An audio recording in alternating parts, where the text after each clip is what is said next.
anyone considering that just going into nursing because of the money or the job security, I don't think it's enough reason for you to do that. I do not think it's enough reason if you do not genuinely care about people. I think I remember when my mom came, we had $200 to our name. Yes. We have the black tax. You support your family as well while you're going to school, so you can't, everything can be on pause. What do you call it, black tax? Black tax, yes, because my first where other people are getting, it is a thing. Where some other people are getting an inheritance from grandma, a trust fund. No, you're supporting your family. You're supporting the extended family. So I was like, you have to work. So even when I was trying to work night shift, like, when do I get to sleep and study during the day? That wasn't working out. While in community college, I worked as a work study student. And that was just a minimum wage job just to get maybe gas money, to fill my tank. I was grateful for scholarships that I got. So that was something that helped. And the fact that there are many opportunities here.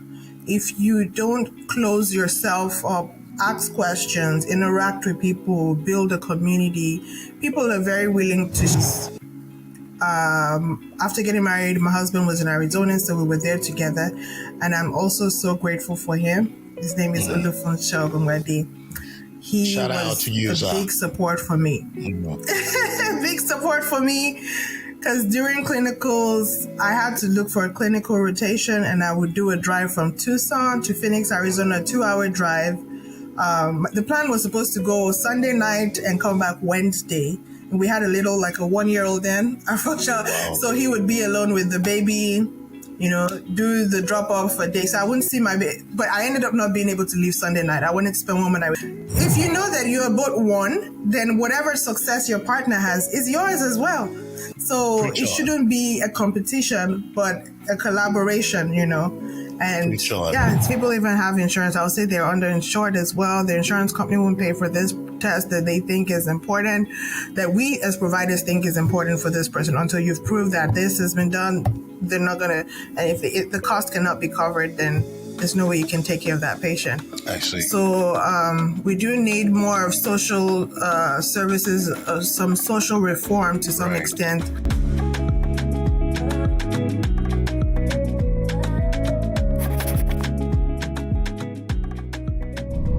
Hello, everyone. How are you doing? I hope you're doing great from wherever you are watching this podcast. Welcome to It Is Possible with Dr. Sir. I'm so happy to have you once again. We're going to get into our conversation, our discussion today. And I want you to sit tight. We're going to learn a lot today. My guest is based in Houston, Texas, and very soon I'm going to introduce her. So she'll be able to share her journey, her experience. So we'll see what we'll be able to learn from her. Of course, this platform of this podcast, it's solely be able to share our experiences, our journey, that we're able to use that to inspire or educate or inform other people in the African diaspora. So it's all about inspiration. It's all about sharing resources, tools that we can use to enhance and better our lives. Like I said, my guest is based in Houston, Texas. She is a board-certified nurse practitioner. Without much ado, I welcome Omolade Ogungbade. Welcome, Omolade. Thank you for being on the podcast. Thank you so much, Dr. Sa. Thanks for having me. I'm truly honored to be here. Thank you once again for being here. So tell us about yourself. Who are you? What do you do? So we can get to know you. Wow. Who am I? First of all, I'll say I'm a child of God, and my identity centers around that. I am conscious of the fact that I am here on earth for a purpose. I'm here to make a difference, leave a mark and make God proud ultimately. So I was born in Nigeria, Lagos, Nigeria. My parents raised us in a God-fearing environment, went to primary school in Nigeria. That's what we call elementary school there. And it's funny, I know you're Ghanaian, and I had lots of Ghanaian teachers in my primary school. Okay. I went to Corona Nursery and Primary School, then Keikoto Memorial School. I went to boarding school for high school. In Nigeria, we call that secondary school. I went to FGC Right. Ogbomoso. So Right. boarding school for 6 years, and after that, you're supposed to go to college. So my journey started that way. I would say I have been blessed to be kind of intelligent. I never really was a studious person. I was one of those people that you'd be like, we didn't see you studying. How come you're passing the exams? So You're one of those naturally thank God for gifted that gift. individuals. Yes. Yes. I admire people who can sit and study. So it wasn't really, learning wasn't hard for me. As long as I'm in a class, I easily understand that. And just by default in Nigeria and many African cultures, the people just tell you you're going to be a doctor, engineer. You know, they kind of tell you what, if you're doing well in school, the Right. area you're going to go to. So They put that in you. and I had a passion for, I had a passion for healthcare. I don't know when it came about. My grandfather was a medical doctor. We used to go in, his name was Dr. Philip Rosen. That's my mother's father. So I suspect it may have come from there. And my father was also in healthcare, was a veterinary doctor. My mom was, worked as an archivist for the government in Nigeria. So the Ministry of Information and Culture. They had both studied abroad before they came in the U.S., before they went back to Nigeria. Their intent was to stay in Nigeria, raise their family there. And so after high school, my dad happened to be back in America. He was planning a transition back to the United States. Our goal was for us to come here for college. And we were able to come. My family won the visa lottery. At that time, Nigeria was one of the countries that came, that was on the visa lottery, and we got a green card to be able to come. So I thank God see. for that opportunity, because a lot of people had to come the international student route. So we came, Right. we're legal in the country, and then from there get our citizenship. So on the pathway to being a doctor, to being a medical doctor, that was the plan. And Wow. as an immigrant, when you come, I think I remember when my mom came, we had $200 to our name, you know. So let's just say we started, and we came here 2004. 2000. So almost my older brother and 19 I- years now. Yes. So if I'll date myself, I've spent more time in America than I did in Nigeria at this point. I see. So older brother, myself, we were done with high school, straight up to college, and people will tell you, "Oh, nursing is a good route. Go that way for to get good jobs in America." So my intent was to do nursing, pre-med, and all of this was. Sometimes you find out that you have your plans, but you learn to surrender to God's will, the way things would work. And so I did well, graduated with my bachelor's of nursing from UT Arlington in Texas, University of Texas at Arlington. I had a good experience there, made lots of friends there. I still call Dallas home. And so the plan was to keep working as a nurse. And so sometimes I was working night shift as a nurse, trying to study for the MCATs, finish up some pre-med prerequisites for medical school. And Right. I bombed the MCAT one time. And I was like, I could do it again. Second time. Now, bear in mind, this is the girl who never really had to study for exams. So Steady. I hit Right. the roadblock there, because many of the standardized tests in the United States, they're different from the way we've always learned. So even if you know your stuff, It's you true. have to learn how to pass the test here. Many of the I didn't have to write the SATs. Right. Because I tested right into, I started a community college when I got here, which I think was a very good route, because with community college, you save Right. money, tuition is less. And then, I never had to study too hard for anything, you know. I just kind of picked up things like that. And so that seemed like a bummer for me. But then the turning point for me came when being responsible for my family, my mom coming back here, my dad here, I would say in America, you have to pay bills.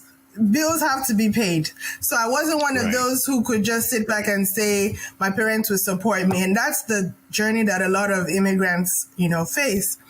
We have the black tax. You support your family as well while you're going to school, so everything can What be do you on call pause. it? Black tax? Black tax, yes, because My first time hearing where that. other people are getting, it is a thing. Where some other people are getting an inheritance from grandma, a trust fund. No, you're supporting your family. You're supporting the extended family. So I was like, you have to work. So even when I was trying to work night shift, like, when do I get to sleep and study during the day? That wasn't working out. And at some point, I found out that, I do enjoy nursing.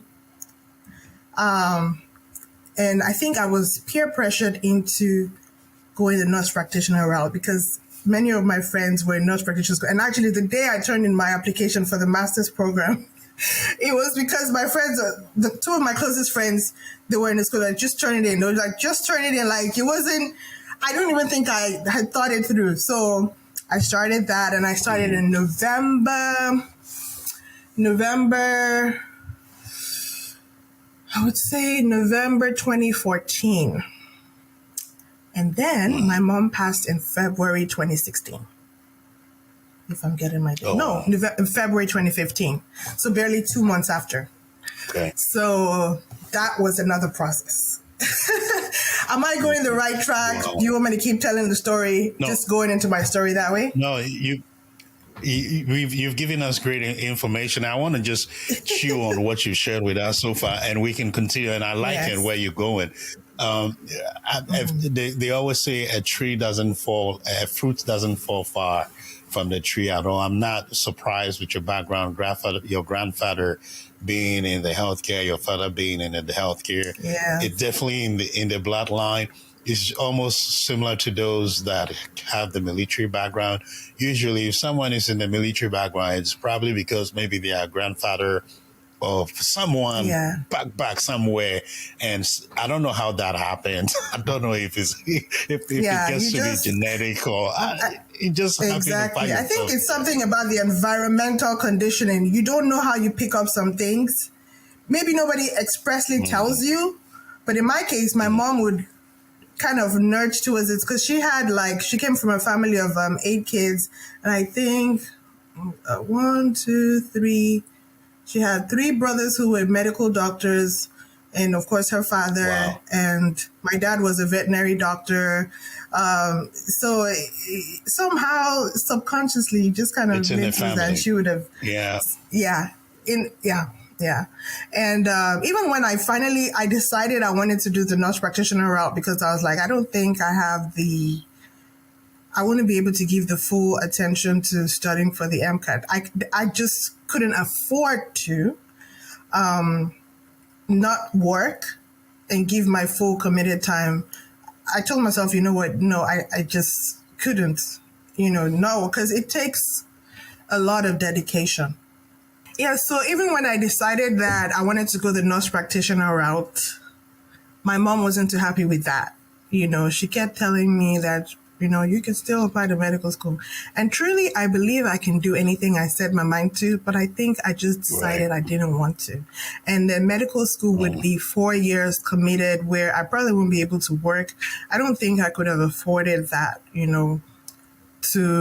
people take student loans, but even the full-time commitment of it, I don't think I could do it. I was looking for a school that I could do part-time and still work and still support my family.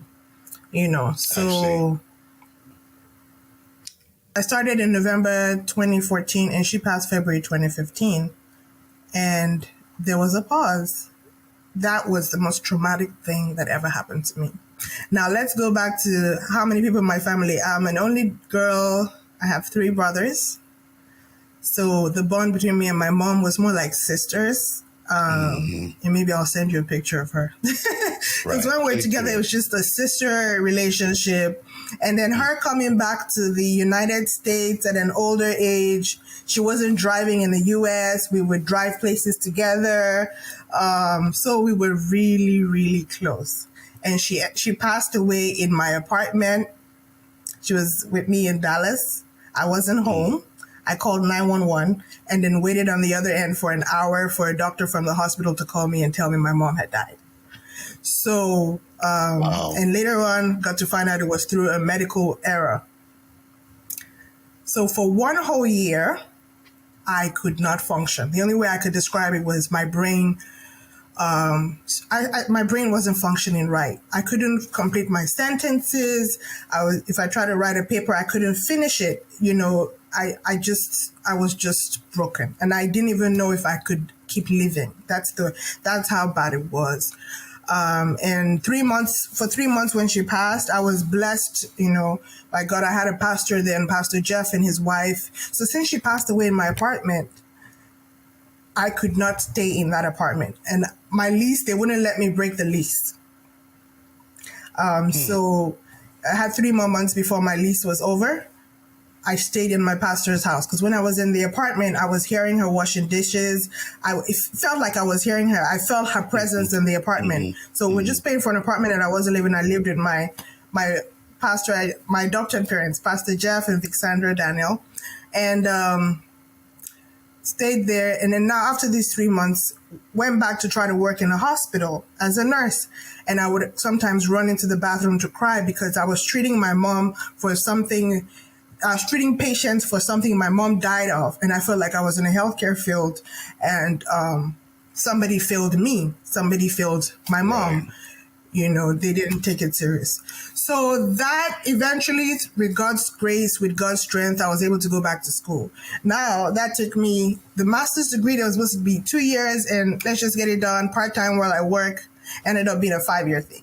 Because right after my mom passed, the next year I got married and I got pregnant the year after that. So in between, I thought it'd just be when you have your babies that you take a break, you know, take a maternity leave from school. But no, during the pregnancy, if you're sick and you can't do work, I had to take a break during the pregnancy. I had to take a break when baby 1 came and then go back, do 1 course at a time, take another break when baby 2 came. And then there was a pandemic and I was doing clinicals pregnant in the pandemic and, you know, paused. You can't do clinicals. Students are not allowed to come to the, you know, hospitals to practice, to do their clinical rotations.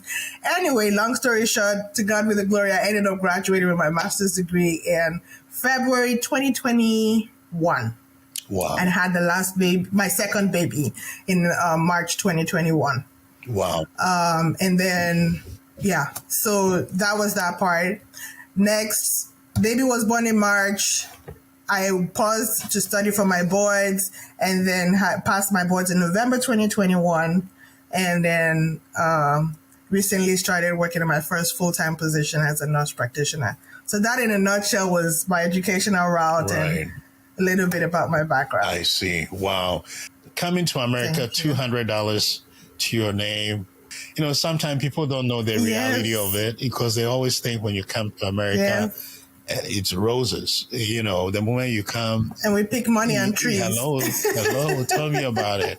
But they don't know how, you know, they don't see the reality of the struggles that we have to go through, almost like we're starting life all over again. And for me, I share in that same experience you had. I also wanted to go to medical school. I was going to do anesthesiology. I actually studied for the MCAT. I think I still have the MCAT somewhere here. But yeah, for me too, the same thing, because I was just looking at the time it was going to take, the responsibility I have as a husband, as a father, and all of that, and even taking time away from my family. I mean, I couldn't really deal with that. And, you know, the stress of that. I also have to work full time, you know, and, you know, in medical school, you have to be there, you know, very intensive. So I share in that plan. I think I studied for a while, you know, at some point I was like, forget this MCAT thing. Hey, let me do something in healthcare. still, still, still Yes. happy to find myself back, in the healthcare space, which I'm grateful for because I'm getting to care Yes. and impact the lives of people. Yes. And I share the same sentiment as well. Yeah, I'm grateful that it was a detour, but it took me to where I'm supposed to be, and yeah. one thing I like about us, about we from the diasporans, we have that tenacity, that drive. If it doesn't work this way, or if it doesn't go as planned in this way, we're going to find a way, another route to still be able to get there. And that is serious determination. And that's the goal of this podcast. I mean, you enter this country, $200. You have to, so there's really some struggles that you went through, I bet. Yes. Right? Yes. Yeah, there's a lot of struggles. Yes. Even tell us about some of those struggles so we can hear.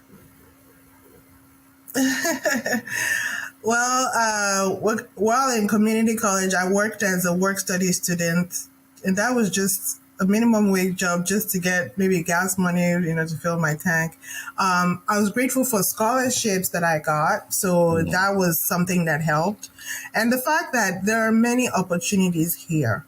If you don't close yourself up, ask questions, interact with people, build a community, people are very willing to share, things. But I think you have to have a personal resolve to make something of your life and then ask the right questions. For me, also I believe that the help of the Holy Spirit, I'm a Christian and my faith has influenced my life in so many ways. To trust God that when I talk to people, when I meet with people, it's not just a coincidence. If people tell me, oh, there's this course going on that could help you, and you go there and you meet somebody else, and that ends up being a life-changing thing for you where you learn about different opportunities. One of the instances where talking about something that was tough was after getting married, my husband was in Arizona, so we were there together. And I'm also so grateful for him. His name is Olufun Shelgungwade. He Shout out was to you, a big support for me. Big support for me.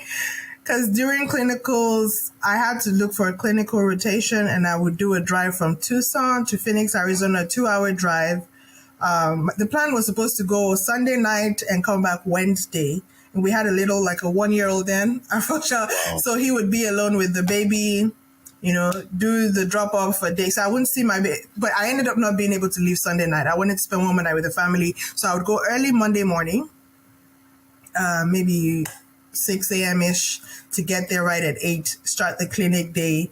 So do Monday, Tuesday, and Wednesday, stay in a hotel that I was paying for out of pocket because that was, and then drive back Wednesday nights.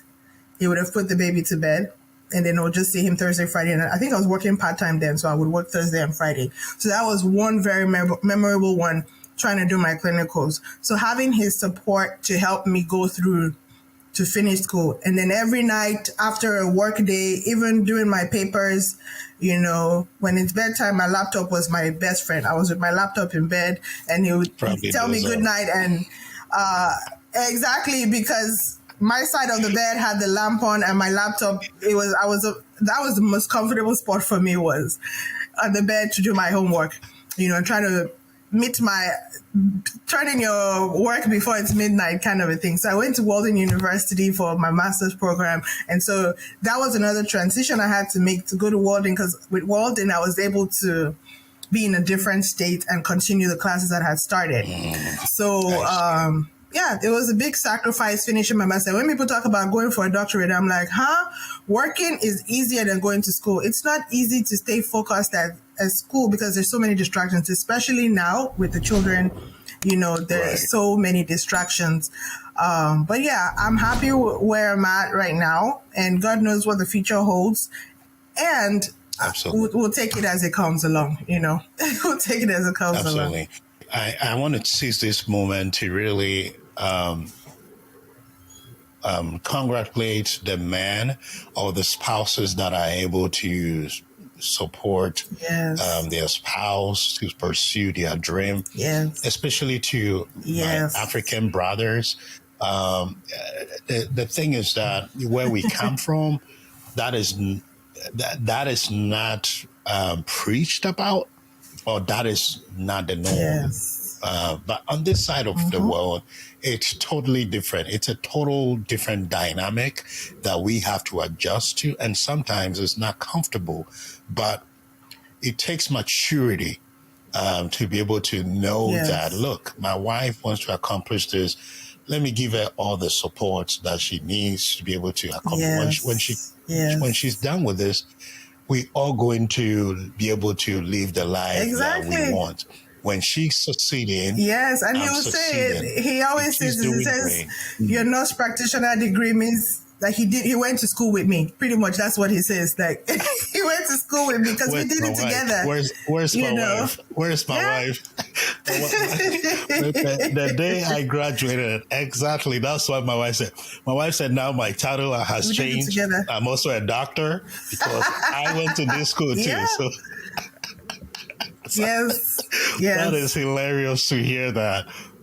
So kudos to, the amazing fathers, the amazing men that are, picking up the slack, picking up the role, filling in Yes. the gap. So at least the family will not fall apart whilst we are also trying to pursue our individual unique ambition and dream. At the end of the day, collectively, Yes. what does it do? It makes us strong. It makes us move ahead and be able to advance in life so we can contribute to society. So let's keep up the great work. And on this note, if you're watching this video and you need to support your spouse, your spouse needs to, there's something that they want to do and you see a benefit in that thing, this thing is very good. It's going to bring value. It's going to bring improvement or growth to your life.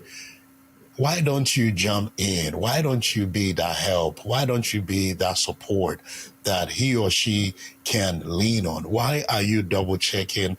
Why are you, some of us, we are afraid, what if she becomes this or he becomes this, he's going to turn his back. Or threaten So that, what? feel threatened that they would do. If you know that you're both one, then whatever success your partner has is yours as well. So Preach it on. shouldn't be a competition, but a collaboration, And Preach on. yeah, it's for the good of the family. Yes. Preach on. Really, you talked about your mom passing away. Your mom passed in your apartment. That whole experience, when you had to go through it, how did it happen? Take us through that journey so we can follow you. Oh, yeah. And I'm sorry to pull this back. If it's not To go back, I'll try to. I'll say what part I'm able to go deep into because I even till now, even when I talk about the years 2015, 2016, it's still a blur in my mind. I think to survive, I had to shut down. Some kind of amnesia happens. I can't remember the dates and the times, but I know, but a part of my brain out of trauma, I think protects me from the exact events that happen. And sometimes I don't want to rehash it just so that I could move on. So after my mom passed, where I was heartbroken and upset that I'm in the medical field and somebody failed my mom, it was hard for me going back to work. So I actually thought I would completely leave the medical field because every time I was there in a hospital or in a clinical setting, I always felt like, could I still do this? But I thank God, again, my faith, God helped me, pulled me through, where I was able to change it from, how can I still do this? To realizing that now I am even more empowered to help people in healthcare because I've been on the other end of where a provider fails them, so now I take, as I'm seeing my patients, I take it extra serious. When you tell me a complaint, I'm not dismissive. I go back and think about it. I double check, am I prescribing the right thing? Am I, I look at the person as a whole, not just, oh, you're here for high blood pressure.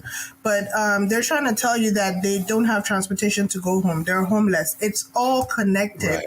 So I look at people as a whole picture of the things, and especially for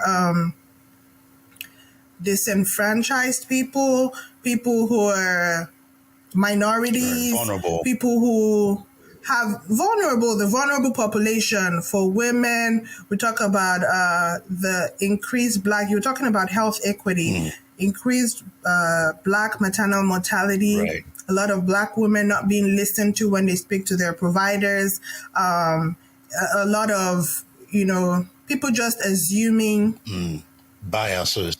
that minorities, biases, thank you, biases and prejudices in healthcare. So I stand, coming from someone who has experienced that, I stand as a provider that ensures that, hey, you're going to be treated right. Even if you can't afford it, the best I can do to my ability is what I'll give. And that's the life that I'm living right now. So, it influenced my decision to be a better provider, to be the provider I wish was the one who took care of my mom the day, she passed away. Wow. So that's a summary of the way I'll put it. It's powerful how you've been able to channel that, because that definitely could have impacted the trajectory of your career. Something you've went to school for, Yes. and all of a sudden, because of this traumatic Yes. event, which no fault of yours, it's putting a lot of stress or pressure or emotions, bringing a lot of things back. So I'm glad you're able to rechannel it and repurpose it to even fuel your career. And it helps you, from what I understand, it is helping you to provide care from an empathy standpoint. Exactly. Because again, Yes. every decisions that we make, we take, especially for frontliners like you, that will impact the lives of not only the patient, but even, the family. You don't know the people that are connected. You don't know the role that person is playing in the lives of others. So I'm so happy that Exactly. you channel it in this direction, that you're able to even do this, but not just doing it as work, but you're doing it from a place of empathy, which is powerful. With maybe, and I want to ask this, and if it's sensitive, let me know. You don't need to answer. Okay. How did you know this was an erroneous part on the in healthcare? How did you find out this could have been prevented? The error that occurred. How did you come about that? Oh, okay. So my mom had been saying she was sick. I wasn't in town. I had taken a travel nurse opportunity.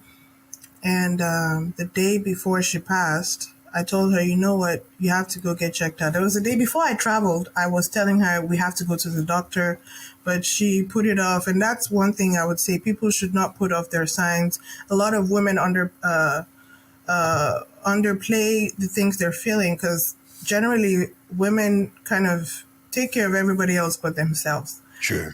So I knew she wasn't feeling well, but I didn't know how bad it was. And so the day I went to take her to the doctor, she said, no, don't worry, she's going to feel better. And luckily for me, because I would have beaten myself up if she never ended up going to a doctor. The day before she passed, I told her, you know what, I'm not in town. I'll call an Uber, go to the hospital. She went to the hospital. She had some symptoms. She had high blood pressure, which she was never on any medication. But in the hospital, they said, oh, your blood pressure is high. She had been coughing. Her leg was swollen. And I said, when you get there, let me talk to the doctor while you're there in the emergency room. And she gave the phone to the doctor. And I said, do you think she could have a blood clot? The doctor said, no, it's just high blood pressure. She'll be fine. He said, because I was thinking maybe you could do a scan, make sure her leg has been swollen for a while. And they said, no, and they dismissed it. Gave her, I think they gave her an injection for the high blood pressure and discharged her home. Go follow up with your primary care doctor. And the next morning, she passed away of a blood clot in her lungs. So when my brother went there, said he woke her up, she wasn't waking up. I called 911 and they had to do a biopsy, not a biopsy, what's it called? Autopsy. To figure out why, because she was in the hospital the day before. How did she pass away? So that automatically triggered for an autopsy, and that's how they found out that she had a blood clot, a massive blood clot, and so pulmonary emboli, and she had a history of hypertensive heart disease. So, which is this is Heart Month. February is a Heart Healthy Month, and we talk about women and the high incidence of heart disease in women. Women, we need to take care of ourselves. Men too. Generally the African American population, a lot of people are wary about going to doctors. They don't trust doctors, and I don't blame them. The system has really messed a lot of people up. Yeah. But it doesn't mean if you go to a provider that dismisses your concerns, look for another one. Ask around. Absolutely. You have to take care of yourself. You have to be an advocate for yourself in healthcare and say, hey, something still doesn't feel right. If they discharge you, go find another doctor. And say, your body best. Something is off. But anyway, so her loss, every Christmas, every day that's her birthday, whenever my babies were born, every day, let's just put it that way, I live with the reality that my mom is no longer here because of a mistake someone made. So that is the reality of in healthcare. When we make errors, people lose their loved ones. And so there was a day I had to tell myself, do I live in a depressed life? Do I live as a shadow of myself because of the grief? And I told myself I would not let the grief swallow me, so I would not live there. I wouldn't dwell in the place of, I've lost my mom. So she's gone. Her time on earth is done. Yes. It actually made me question my faith in God, that how could he have let this mistake happen? But knowing that God is all-knowing, human beings make errors and there are consequences for that. God is all-knowing, he's all-powerful, and he takes the worst situations and he can make good out of it. Absolutely. He was still able to bring me out of that, where I can talk to you today and share my experience with someone and let them know there's still hope. Whatever the situation is that you've been through, you're able to come out of it with determination, resolve, with the strength from God. I would definitely talk about a support system. I've had lots of friends, family members pulling me through when I thought I would not survive, literally, but my mental health was affected, pulling me through for me to be able to come through on this other side right now. I couldn't have done it without the support of family, friends, loved ones, my church family. In fact, I'm so grateful God put these people around me. And I let them. I was vulnerable to tell them, hey, if I'm having a bad day and crying, I would call some friends. I do not feel okay until gradually I started to see the light, because I thought I wouldn't. Did you take any action to hold the healthcare organization accountable? Yes. I tried to, but it was not possible, because she went to an emergency room. It was a county hospital, and they said it was almost impossible to prove that there was negligence in that case. And for me, when I made the resolve that I wanted to move on, like till today, I have her discharge paperwork from that hospital. The doctor's name is on there. But for me to be able to move on, I wanted to live. I couldn't dwell on that error. Even if that person was sued and lost their license, the only thing that I could think of at that time was I had to let it go so I could move on.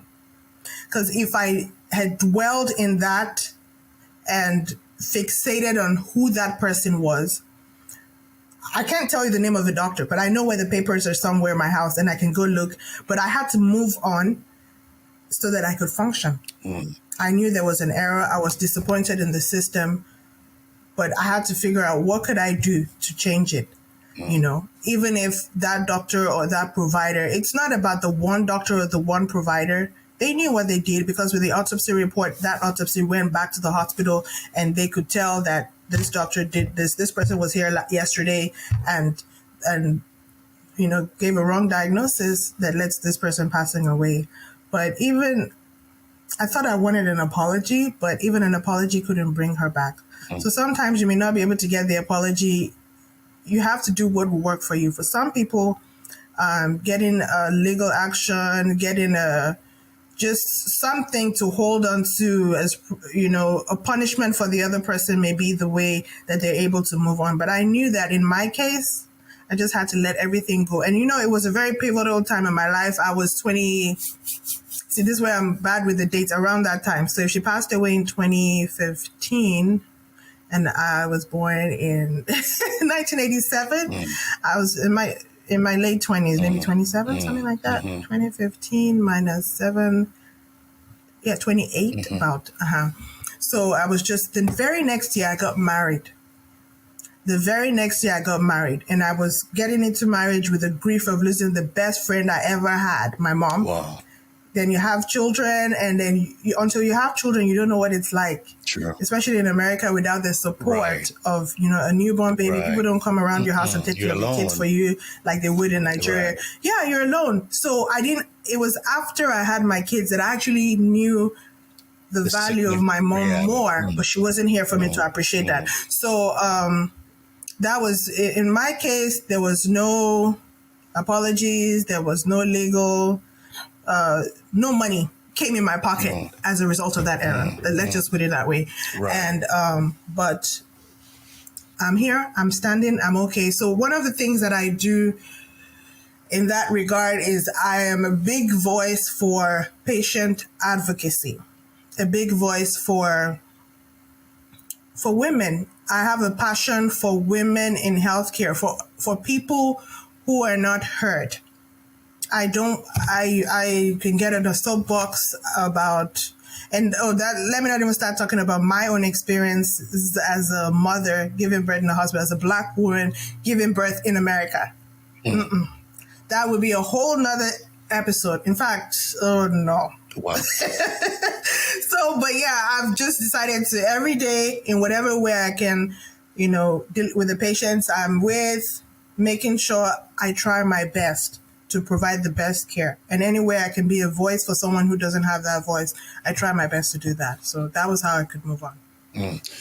That's powerful. Every healthcare professional have to really have this mindset, because at the end of the day, that is why we are in this work. We're in this work not only to be able to provide for ourselves and our family, but also to be able to make a difference in the lives of others. So if what we're doing, it's not making people feel better, actually it's the opposite, then what's the purpose, of it? So that's really exactly a good mindset. I share in that experience as well. One way or the other, Black women there are a lot of biases, especially and Black women have high mortality rate, maternal mortality rate. And that's just due to a lot of biases that exist, in the healthcare space. A friend of mine, the wife almost passed away on the CS table. She kept complaining her heart, and they would just look at her and they wouldn't do anything. They would just look at the monitor, and this procedure was going on. This experience he shared with me. After the whole encounter, they found out that actually that was a heart attack she was having on the table, and she could have easily lost hers. I think for so long, there's been a lot of discrimination, a lot of populations that have not been given the attention that they deserve. And due to that, there are a lot of social disparities as well. Lack of resources, lack of amenities, that all put together holistically helps people live a healthier life. If there's food shortage, the person is going to end up eating the wrong things and they're not going to be healthy. Yes. If there are transportation issues, if the person they can't pay their bill, at the end of the day, it's going to impact their health. And the more it impacts their health, the more it drives healthcare costs. When it's driving healthcare costs, the more the government have to spend. So I'm glad because eventually they are seeing the impact of all these disparities that exist. And if it's not tackled, it's even going to continue to even increase the cost of care in America the more. As you know, it costs more to be seen in ER than it costs for preventative care, right? So then if we're able to avoid patients from being seen in the ER, then the care of cost is going to be significantly because patients are going to be more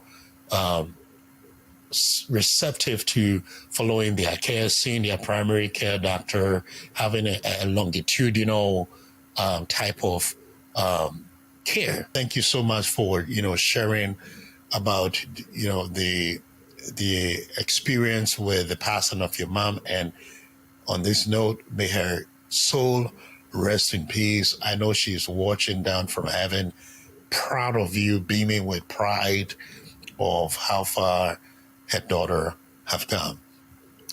Share with me, you had a passion to get into healthcare.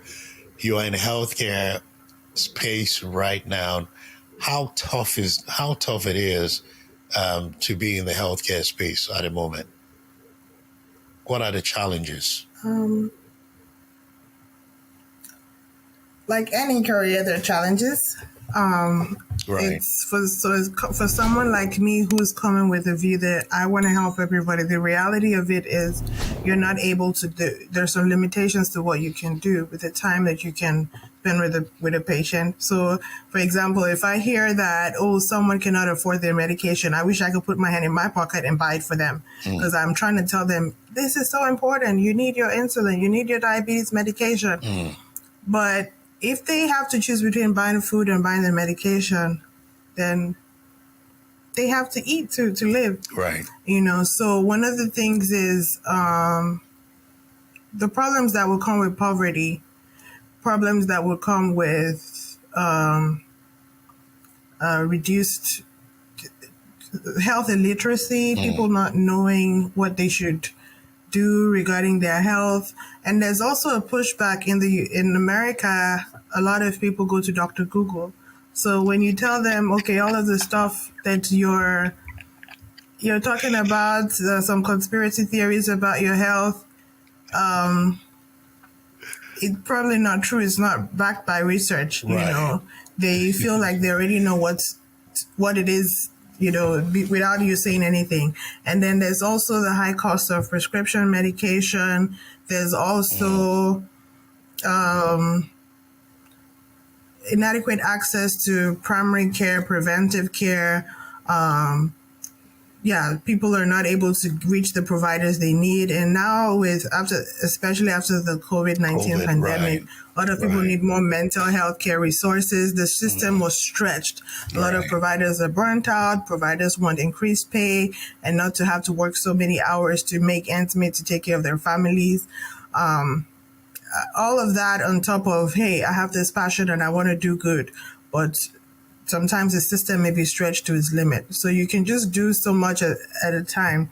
Or if some people even have insurance, I'll say they're underinsured as well. The insurance company won't pay for this test that they think is important, that we as providers think is important for this person. Until you've proved that this has been done, they're not going to, and if the cost cannot be covered, then there's no way you can take care of that patient. I see. So we do need more of social services, some social reform to some extent, where if we look out for each other and not just if I'm doing good, I'm fine. But if your neighbor is not fine, we're all not fine. The community is what matters. If everybody is not fine, you can't be fine because eventually it will affect you if the system is set up to disfavor some people and while some people are advantaged.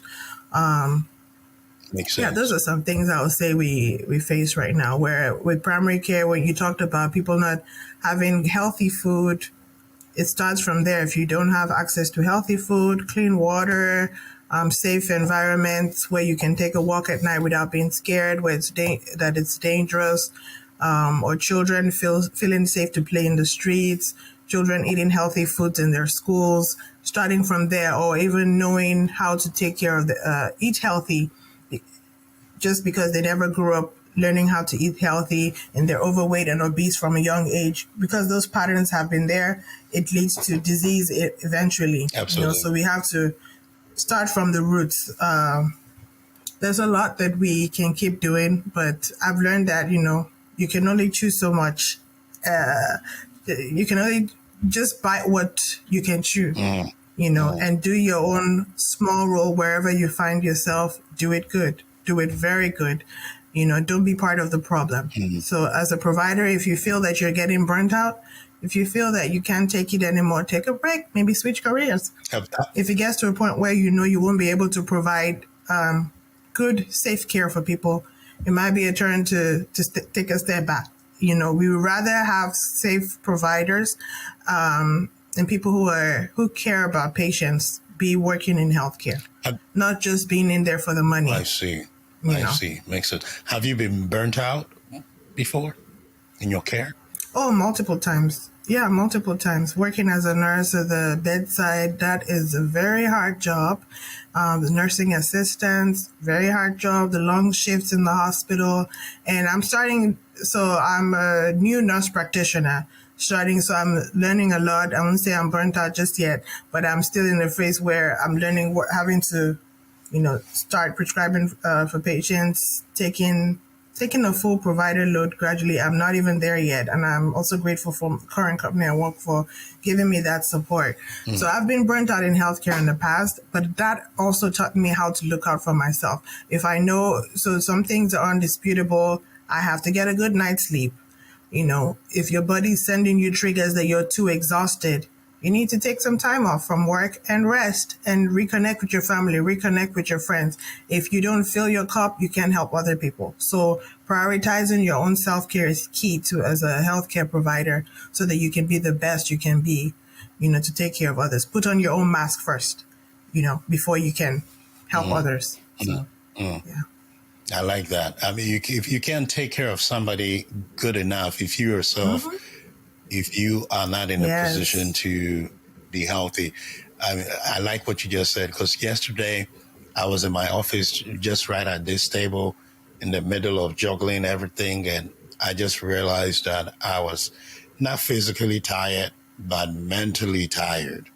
I couldn't do it anymore. I just had to lie down on the floor for 15 minutes, took a power nap. I mean, though, yes, Yeah. I could have taken more, but that 15 minutes really made a Yes. huge lot of difference. And sometimes we are so Yes. driven, we are so passionate about our goals, about our work, that we forget to pay attention to ourselves, and we end That's up right. lacking the drive to care for ourselves. So I add on to it. Let's care for ourselves. They say health is wealth. Yes. So you can have all the money, have all the, everything in the world. At the end of the day, if you're not in a position to enjoy and spend it, then what's the point of it? Other people are coming to enjoy what you work hard for. So why don't you take care of yourself, and so you can build a healthy, life for the long run on earth. So Yes. amazing to hear that. If someone wants to enter your line of work to become a nurse practitioner, what is the journey? What is the process? How long would it take for them to get there? So after high school, to be a nurse practitioner, you need your 4 years of an undergraduate degree, actually specifically as a nurse. So you would get a bachelor's degree in nursing. You could do that several routes. Start with community college. That's a route I recommend for immigrants or people who cannot afford a 4-year college. Start prerequisites at a community college is way cheaper, except if you get a full scholarship to a university. And then after 4 years getting your bachelor's degree, then you start the process of being go get your master's degree to be a nurse practitioner. And some people also get a doctorate degree. Right now, a master's level can also get you to be a nurse, master's level degree as a nurse, and do your board exams to be a nurse practitioner. I see. And I would say during the process, if you're still in high school, there are opportunities to volunteer at hospitals just to be familiar. If there's people you can shadow to see what they do, that's something that can help. While you're in school as well as an undergraduate, there are jobs that people could work as student nurses, maybe on the weekends, 1 day a week or something like that, to be more familiar with the role you want to get into. Because apart from having the book knowledge, it's a work of the heart as well. So being in healthcare, you have to be passionate about it and be sure that's what you want to do. And later on, if you find out it's not what you want to do, it's better you hang up your stethoscope. It's better you hang up your scrubs and do something else than to be in it for the wrong reasons. That's what I'll say. And the beautiful thing with this field also is that even if you don't want to be in the direct patient care Exactly. line of work, you can go to the administration. There are so many Yes, you can go administration. to different. There's so many ways you can work in healthcare. Yes, and that information is never wasted, even for yourself, for people you know. That information helps you. I think that's something that drew me into healthcare, because I would know more about my body, about my children. You know, just knowing that, hey, this person's cough has been going on for too long. You know, knowing the questions to ask. So that's information that would be always valuable too. So Nurses make a lot of money. Is it true? well, it's relative. I don't think it's enough. They do just like teachers. Well, I would they make a say lot of money, nurses but need it's to not make enough. way more. It's relative. It's not enough. For the work they do, you can't pay anybody enough to care. You know, so if you're going into nursing for the money, that would be the wrong field. There's so many other ways you can make way more money. So that's my 2 cents on that. But yeah, you could use the knowledge you have as a nurse to do many things. In addition, if your goal is to be very wealthy, you could go into entrepreneurship as well as being a nurse. But just the basic nursing pay, I wouldn't say that's a lot of money. It's relative. For someone who went to college, you had some decent money, but we could pay our nurses more. That's fair. I don't know if this still exists, but when I used to live in Columbus, it's almost like anytime someone migrates, you know, and they move over, the kind of what the line of work or the career path that is talked about is nursing. Like, it's seen as the easiest route to build a living, to build a life for yourself. So I even found out that there are people that don't even truly have the passion for it. But just because they feel like this is the easy way route to be able to build a stable life. So they go in for it. What is your take on it? Do you think it's a good thing?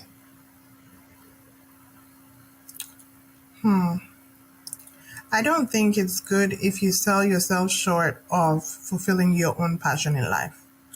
So I think ultimately, when you follow your passion, the money will come. But I know we need to put food on our table, right? So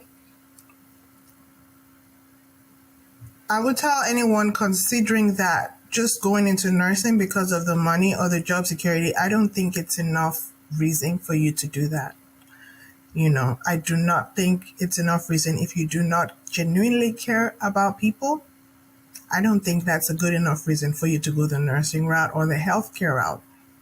Even if you're not directly touching patients in healthcare, everything you do matters. So find a way to make money than going in a field where your errors can cost a life. You know, that's what I would advise. And another thing I would say is nursing isn't easy. Being in nursing school is not easy. The courses are hard. And a lot of people say they're going to do nursing, but they don't end up graduating because it's not as easy as people put it out there to be. The commitment, the exams, the drive to study hard, you have to pass your exams. And then some people graduate and they're not able to pass the board exams because they weren't able to do, study as much as they should. So while I would encourage it for people who care about giving good health care, it's not for everybody. And it's not the easiest way to make money. Mm-hmm. It's not the easy way. Mm-hmm. Yes. So in other words, but it's a good field. So in other words, don't enter because everybody's doing nursing. So, No. It makes sense. It makes sense. Mm-hmm. It makes sense. What is your take when it comes to happiness? What does happiness mean to you? That's a very good one. So for me, happiness is living an impactful life. Being able to be with my children, my husband, making people happy. So it's not completely centered around me, but around the impact I can make in other people's lives during the short time that I'm on earth. So, and that even influenced my choice of jobs to take. Because sometimes even with nursing, people would say, oh, you can travel. I remember during the pandemic, there were travel nursing opportunities. You can go to another state and make enough money in 3 months than more people are making in a year, But I wanted to be with my family. And also losing my mom, that made me appreciate the time that you have with family, because not everybody is guaranteed 70, 80 years on earth. You don't know when our time here will be done. So in that little time you have, spend it with the loved ones you have. So happiness is being with my family, being with friends, having a good time and impacting people positively. Wow. Amazing. You've been here close 19 years in Houston. Someone who is new, just landed fresh, or someone who is just trying to get themselves going, what is an advice you're going to give to them? Oh, the people you surround yourself with matters a lot. And for people who come here, the first set of people that hold on to you make a big role in the choices you'll make, because they will be the ones to suggest you go that route because maybe that's what they did, So you have to speak to yourself, what do you want out of life? Ask yourself, what do you want out of life? And find out how people who were there got to where they were, Don't look for the easy way out or a shortcut. So you have to be very introspective. And for me, I can't say much without talking about having faith in God, so that guides you into finding your own purpose for being here on earth. I believe that God created us with a reason in mind, with a purpose. So if you don't leave that out, you just be living a life out for everybody else. So find that purpose, and that's where you're able to achieve the highest form of yourself and put the most impact on this earth while we're here. So that's what I would say. Mm-hmm. I have a friend that he is a medical doctor right now, but I remember when he came here, the person that the first person, which in your narration, like you said, the first people that surround you when you first come, they will have the most impact on your journey. And in his case, they were trying to push him because they have been working in, the food industry, restaurants for years, and they love it. So when he came, they were pushing him to, hey, we'll do restaurant. And he got into restaurant. He started working at a restaurant, and they were truly, truly, seriously convincing him to stay within the food business industry. Nothing wrong with being in the food industry.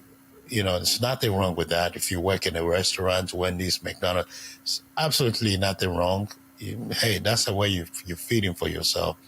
But for what we're talking about, that is not what he wanted. That is not what he saw for himself. Right. So if he had listened to them, by today, he would have still been there in the food, in the restaurant, and probably he would not be fulfilled, But today he's a medical doctor, and it doesn't mean that he, being a medical doctor, is better than someone that works in a restaurant. That's not my point.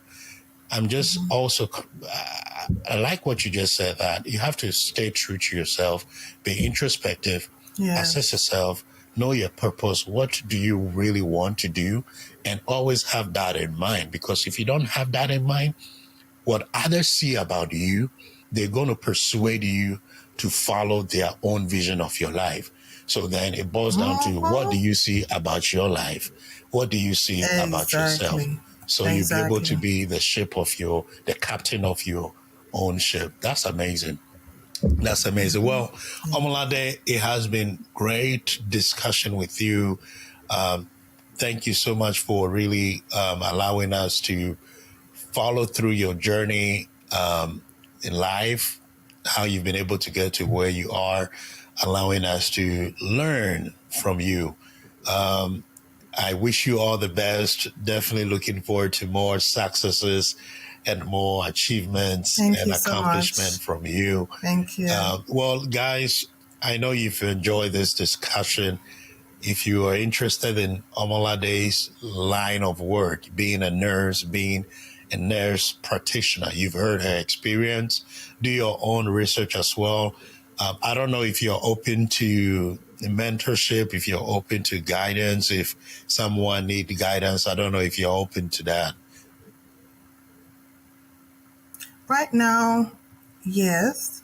You could. Okay. But I would be honest and say there's a lot of, it's a yes, and it's a, to what extent? Because sometimes some people think that you can do the work for them. So mentorship as far as, I need to know what exactly the person clarity would need mentorship in.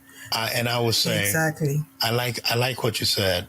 People go into mentorship relationship thinking the mentor is going to do the work for them. For you. And no, you have to do the work yourself. Yes, they would give you the goal of the mentor is to guide you, is to help you to make decisions. Exactly. But at the end of the day, you have to do the work. Their goal is to challenge you, to move you out of your comfort zone, push you beyond your limits so you're able to fulfill your goal. They're just like a coach. And show you what is possible. Show you what is possible. So when we talk about, I'm happy to answer questions about my line of work, but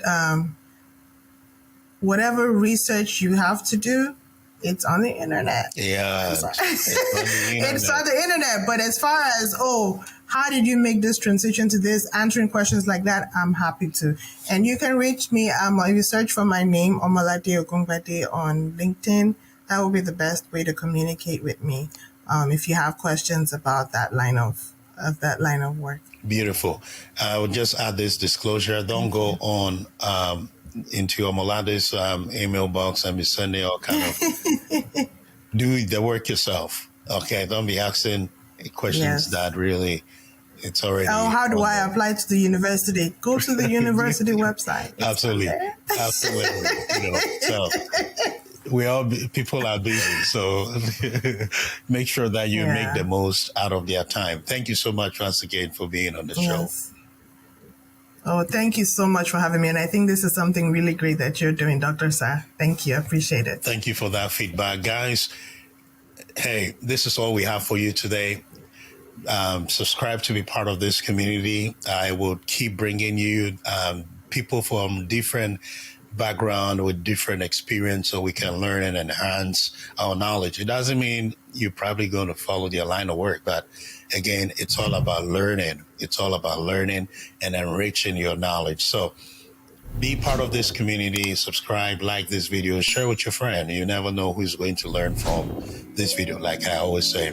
Well, that's all I have for you today. I will see you next time, and have a good one. Bye, everybody.